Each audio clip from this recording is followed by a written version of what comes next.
जो लोग आज डींगे हाँक रहे हैं उन्हें न तो सत्यार्थ प्रकाश के बारे में कुछ मालूम और न सत्यार्थ प्रकाश के केस के बारे में कुछ पता। सत्यार्थ प्रकाश पर प्रतिबंध लगाने के लिए 2 मुसलमानों को खड़ा करके स्वामी अग्निवेश जी ने दिल्ली के 30 हज़ारी कोर्ट में केस दायर किया था और उसमें जो कार्यक्रम हमारा हुआ अर्थात हमारे वकील माननीय विमल बधावन जी ने किस तरीके से 30 हज़ारी कोर्ट से उस केस को लेकर के दिल्ली हाई कोर्ट ले आए और कैसे कैसे 25 वकीलों का सहयोग था उसमें। ना दिल्ली सभा का कोई सहयोग, ना सार्वजनिक सभा का कोई सहयोग, क्योंकि सार्वजनिक सभा का तो सहयोग रहने का सवाल ही नहीं है। किया है था उन्होंने, तो उन्होंने ये समझ करके किया था कि 3/5 असफ अली रोड महर्षि दयानंद भवन सबसे पहला नंबर दिया है। 6 लोगों का नाम था। उन 6 लोगों में से हमारे वकील साहब ने 4 लोगों को अपने में मिला लिया। अग्निवेश के टैं फीस हो गया। हम तो कुछ भी नहीं थे, लेकिन हम वहाँ मूव करने के लिए चले गए। लेकिन मेरे ख़िलाफ़ बहुत लेख लिखा है, वैदिक सार्वदेशिक में भी लिखा है और बहुत कुछ किया है, लेकिन परमात्मा की असीम अनुकंपा है कि वो केस दिल्ली हाई कोर्ट से ही हमारी जीत हुई। तो आज जो डींगे हाँक रहे हैं, इन्हें जो आज बहुकुंडीय यज्ञ कर रहे हैं, कहीं वेद पारायण यज्ञ कर रहे हैं, मैं पूछना चाहता हूँ, सत्यार्थ प्रकाश अगर प्रतिबंध लग गया होता, सत्यार्थ प्रकाश अगर नहीं रहता होता, तो तुम कहाँ करते, क्या करते, कहाँ यज्ञ करते, कहाँ बहुकुंडीय करते और कहाँ सास कुंडीय करते। बहु करो चाहे सास करो, ये वेद विरुद्ध है, ऋषि दयानंद की मान्यता के विरुद्ध है। वेद पारायण यज्ञ कहीं भी ऋषि दयानंद की मान्यता नहीं है। इसलिए तो मैंने बार बार सवाल उठाया कि एक यज्ञ कुंड के एक ही ब्रह्मा होते हैं, तो 201 यज्ञ कुंड के एक ब्रह्मा क्यों और कैसे होंगे? इसी का ही जवाब देने में इनको पसीना छूट रहा है। और मैं तो डिबेट के लिए चुनौती दिया है, जो सामने आकर के शास्त्रार्थ करे, फिर इसके आगे चले। लेकिन मैं निवेदन कर रहा हूँ, ये भले ही डींगे हाँकने वाले हैं हों या महेंद्र पाल के नाम से कुछ करें। अब ओम प्रकाश शुक्ला जो कि प्रतापगढ़ के रहने वाले हैं और बम्बई में रहते हैं, उन्होंने हमारे एक मित्र को कहा ये 200 कुंडी यज्ञ कर रहे हैं, उसका विरोध महेंद्र पाल कर रहे हैं। महेंद्र पाल को बोलो कि वो 400 कुंडी यज्ञ करा करके दिखाए। अरे महेंद्र पाल तो वैदिक धर्मी बना है, वेद विरुद्ध महेंद्र पाल ना कोई काम किया है, ना कोई करता है, ना करेगा। पर तुम लोग वेद को जानते नहीं हो, वेद विरुद्ध कार्य करते हो। इसलिए आओ, सामने आओ ना, सामने आ करके डिबेट करो, किसके पास कितना इल्म है, कौन कितना जानता है, सबको पता लग जाएगा। मैं बार बार बुला रहा हूँ, आ नहीं रहे सामने। इसीलिए बंधुओं, मैं निवेदन करूँगा, इस आज सत्यार्थ प्रकाश केस विजय क्या था? सत्यार्थ प्रकाश केस विजय दिवस हमने आर्य समाज पहाड़गंज आर्य नगर में मनाया है। उसी का ही वीडियो उठा करके मैं आप लोगों के सामने आज प्रस्तुत किया हूँ कि सत्यार्थ प्रकाश केस क्या था, किस प्रकार से हुआ है, क्या क्या हुआ है, कैसा हुआ है। इस पर मेरे ही विचार केवल आप लोगों तक मैं पहुंचा रहा हूं। वो और प्रकरण है, कई विद्वानों के विचार वहां सुनने को मिलेंगे, उस साइट में जा कर के आप वहां दे सकते हैं। मैं अपने विचार आप लोगों तक पहुंचाने के लिए ये प्रमाण के रूप में दिया हूं कि सत्यार्थ प्रकाश केस किस तरीके से जीता गया है। हमारे वकीलों को उनके दिमाग में मैंने केवल इतना ही भरा, इतनी बात भरी, और जजों के दिमाग में भी बात इतना ही भरा गया है कि मूल ग्रंथ में अगर ये बात लिखी हुई है, सत्यार्थ प्रकाश ने वहीं से उठाया है, तो सत्यार्थ प्रकाश पर दोष क्यों धर रहे हैं? सत्यार्थ प्रकाश पर दोष क्यों दिया जा रहा है? उस मूल ग्रंथ को हटा दीजिए, मूल ग्रंथ से हटा दीजिए, सत्यार्थ प्रकाश अपने आप बैठ जाएगा। SN. Dhingra, justice SN. Dhingra ने इस केस को इसी तरीके से फैसला सुनाया है। केस को डिसमिस कर दिया। अग्निवेश को कहा, अग्निवेश ने कहा था कि हमें एक समय और दिया जाना चाहिए। ये अग्निवेश जो आर्यवेश इस समय घूम रहा है ना, यह आर्यवेश उतना ही दोषी है जितना दोषी अग्निवेश था। अब तो वो नहीं है, उतना ही दोषी है विट्ठल राव, उतना ही दोषी है ये माया प्रकाश त्यागी। जितने भी आर्य समाजी कहलाने वाले अग्निवेश के साथ जुटे थे, लगे थे, सब के सब दोषी है। सत्यार्थ प्रकाश केस इन्हीं लोगों का कराया हुआ था। इसलिए मैं इसको उजागर करना उचित समझा। और विशेष करके ये इलाहाबाद में जो तांडव मचा रहे हैं ये लोग, बहुकुंडीय के नाम से, वेद पारायण यज्ञ के नाम से, उन लोगों को ये चुनौती दे रहा हूँ मैं, सामने आए और डिबेट करके दिखाएं कि ये वैदिक सिद्धांत के अनुसार है या वेद विरुद्ध है। तो दो टुक में मैंने ये आवाज़ आप लोगों तक पहुंचाने के लिए और सत्ता प्रकाश केस का प्रमाण दिखाने के लिए ये वीडियो मैंने आप लोगों को दिया। आप लोग इसे ज़्यादा से ज़्यादा शेयर करें, सब्सक्राइब करें, आइकन बेल दबाना ना भूलना। इन्हीं शब्दों के साथ महेंद्रपाल आर्य। देवा भागं यथा पूर्वे संजना उपासते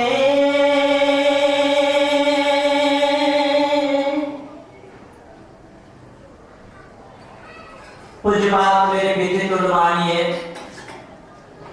इस कार्यक्रम के ही नहीं अपितु इस समाज के अध्यक्ष माननीय डॉक्टर साहब, मेरे बेटे को माननीय वत्सल जी, जो केवल आर्य समाज में ही नहीं अपितु हिंदू जागरण मंच के ओर से जितने भी हम परावर्तन का कार्य करते हैं, आपका वरदहस्त हम लोगों पर बना हुआ है कि आपके नेतृत्व में काम करने का मुझे सौभाग्य प्राप्त है।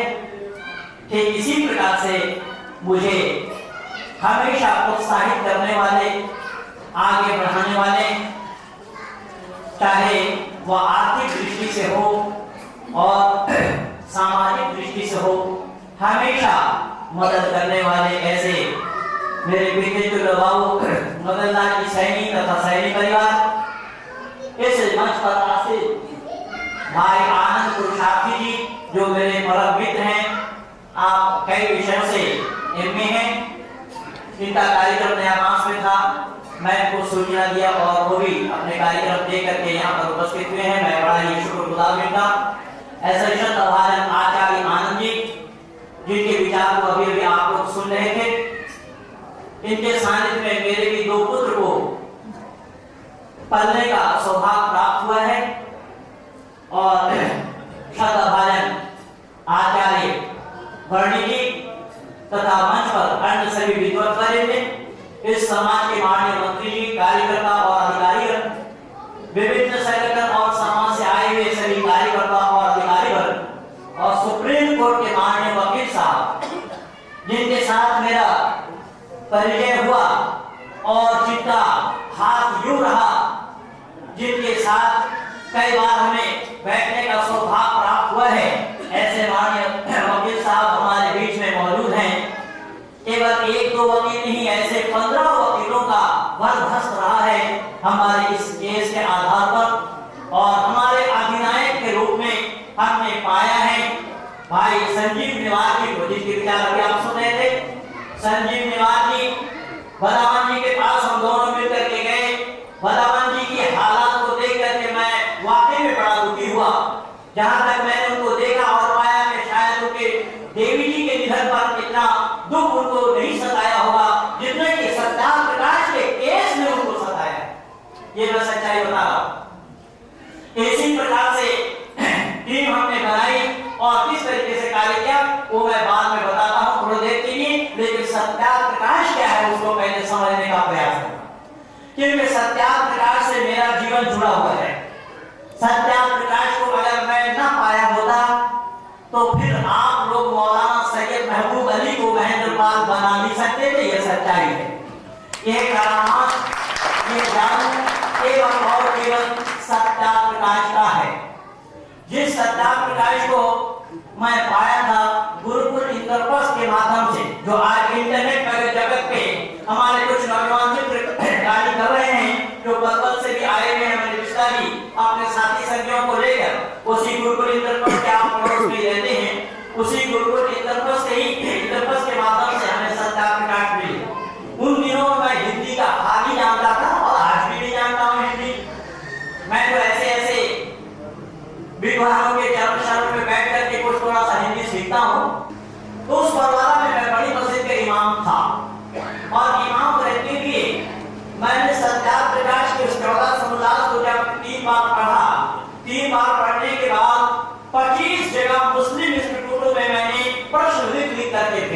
उसके ऊपर में अरबी में लिखा उनसुर इला मा क़ाल वला तंसुर इला मन क़ाल, कि मैं कौन कह रहा हूँ मुझे न देखें, मैं क्या कह रहा हूँ उस पर विचार करें। रिप्लाई देखिए, 7 जगह से मुझे उत्तर प्राप्त हुआ। उत्तर में उन्होंने ये कहा, जहां जहां दारुल इफ्ता है, दारुल इफ्ता उसको कहा जाता है जहां से फतवा जारी होता है। हर मदरसे में नहीं है, कुछ मदरसे में है जहां पर दारुल इफ्ता नाम की एक ऑफिस कार्यालय संस्था बना हुआ है। तो 7 जगह से मुझे उत्तर क्या मिला? मौलाना हाफिज काबिल नहीं के सवाल का जवाब दिया है। किसी ने लिखा आप इमाम से हाथ धो बैठे, किसी ने लिखा आप मुर्तिद हो चुके हैं, किसी ने लिखा आप बेदीन हो चुके हैं, किसी ने लिखा आप सभी सवालों को लेकर के आ जाइए, एक दिन में जवाब दे देंगे। लेकिन मेरे सवालों को किसी ने टच तक नहीं किया। तब मैं गुरुकुल इंद्रप्रस्थ से संपर्क किया। स्वामी शक्तिवेद जी उन दिनों में गुरुकुल इंद्रप्रस्थ के संचालक हुआ करते थे। स्वामी शक्तिवेद जी से संपर्क किया और फिर मैं 1983 के 30 नवंबर को सत्य सनातन वैदिक धर्म को स्वीकार करते हुए मैंने इस ब्रह्मसूत्र को लिया और अपने पूरे परिवार यानी अपने पुत्र पुत्रियों को साथ लेकर के मैंने सत्य सनातन वैदिक धर्म को स्वीकार किया और उसी आधार पर सत्य सनातन वैदिक धर्म को उजागर करने का रात दिन प्रयास कर रहे हैं। मेरे 40 कैसेट यूट्यूब में, हालांकि youtube.com को किसी और का बना हुआ है, लेकिन इन्होंने बड़े बुद्धिमत्ता के साथ ये सारा हेडिंग उस पे लगा हुआ है। और ये सब मैं पाया कहां से? तो फिर मैं निवेदन आप लोगों से ये कर रहा हूं, ये सब मुझे अगर मिला है वो ऋषिवर देव दयानंद कृत अमर ग्रंथ सत्याप्रकाश से मिला है। क्योंकि सत्याप्रकाश को अगर मैं न पढ़ा होता तो ऐसे सवालों को करने के लिए मैं भी हिम्मत जुटा नहीं पाता। इसीलिए मैं निवेदन कर रहा हूं कि कुरान में क्या है, हमारी जो ध्येय होना है वो ये होना चाहिए कि हमें किसने क्या लिखा है उस पर विचार नहीं करना। हमें ये करना है कि कुरान में कहां घुसने के लिए गुंजाइश वो देखना है, यानी कुरान की बातों से कुरान को काटा जाए, वो तरीका हमारा है। क्योंकि मैं शुरू से ये नियम अपना बनाया हूं कि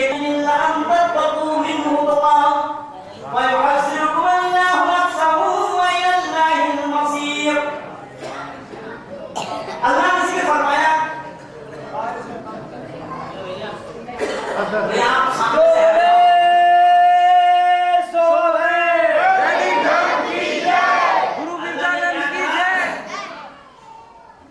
मुसलमानों को छोड़कर काफिरों को दोस्त ना बनाओ। शब्द पर ध्यान देना, मुसलमानों को छोड़कर काफिरों को दोस्त ना बनाओ, ना दिल से ना जुबान से। अगर तुम दोस्ती रखते हैं काफिरों से तो मैं अल्लाह तुमसे दोस्ती नहीं रखता। पहले आयत में क्या कहा गया था? इसका मतलब गाड़ी गलत जगह में दिया तो क्या? काफी से डेफिनेशन बता दीजिए। मैंने ये निवेदन किया, पहले आयत में जो बताया है कि मुसलमान हो या गैर मुस्लिम, दोनों में कोई भेदभाव नहीं, दोनों के प्रति एक दूसरे का हमदर्द बनना चाहिए। हमदर्द तो समझते होंगे, नहीं है भले निवेश के सामने हो कोई वाला। और मैं निवेदन कर रहा हूँ, मुसलमान नाम का कोई भी दलिता पैदा धरती पर नहीं है। मैं केवल कहूंगा नहीं, कुरान से सारा सिद्ध करके दिखा। मैंने निवेदन क्या केवल इतना है। अब लोग कहते हैं, इस्लाम वालों की मान्यता है, इसका शान नुज़ूल क्या है, कि किस बिना पर, किस आधार पर अल्लाह ने आयत उतारी। आप देखिएगा कि किस बिना पर, किस आधार पर, किस कारण, किस वजह से अल्लाह ने आयत को उतारा। तो पता ये चला कि अल्लाह को कारण का पता नहीं था। अल्लाह को कारण का पता न होने के कारण कुरान का अल्लाह अलमज है कि जब तुम नशे के हालात में हो, यानी जब शराब पी चुको तो नमाज में करीब मत जाना। नमाज पढ़ना जब तुम नशा कर लो, शराब पी लो, इसका शान नुज़ूल क्या हो सकेगा? एक शराबी यानी साहबी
प्रवर्तक ऋषिवर देव दयानंद ने हिंदुओं को जीने का कला सिखाया है, हिंदुओं को तैरना सिखाया है।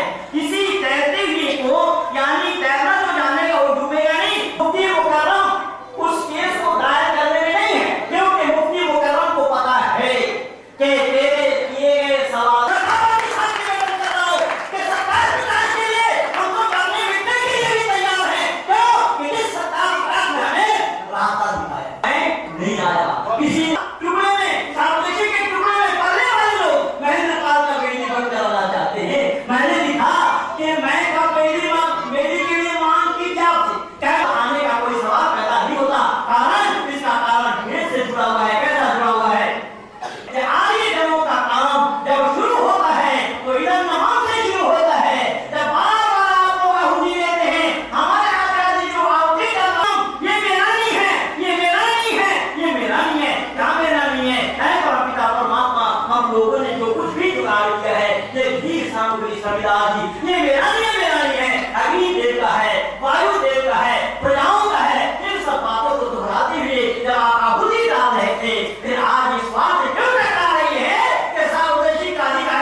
ये नाम बड़ा उनके ऊपर रखे हुए उनको आपने सिखाया पढ़ाया।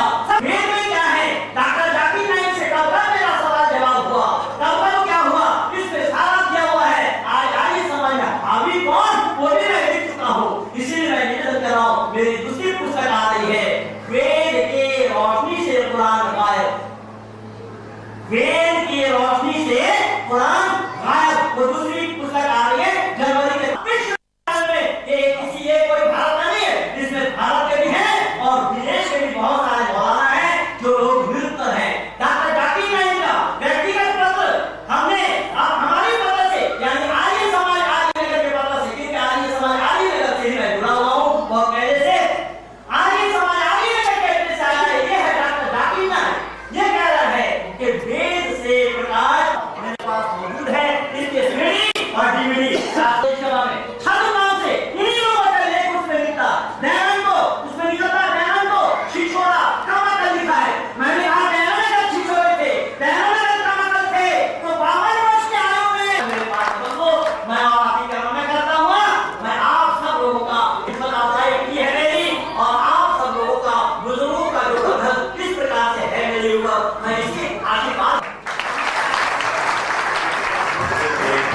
बहुत बहुत धन्यवाद।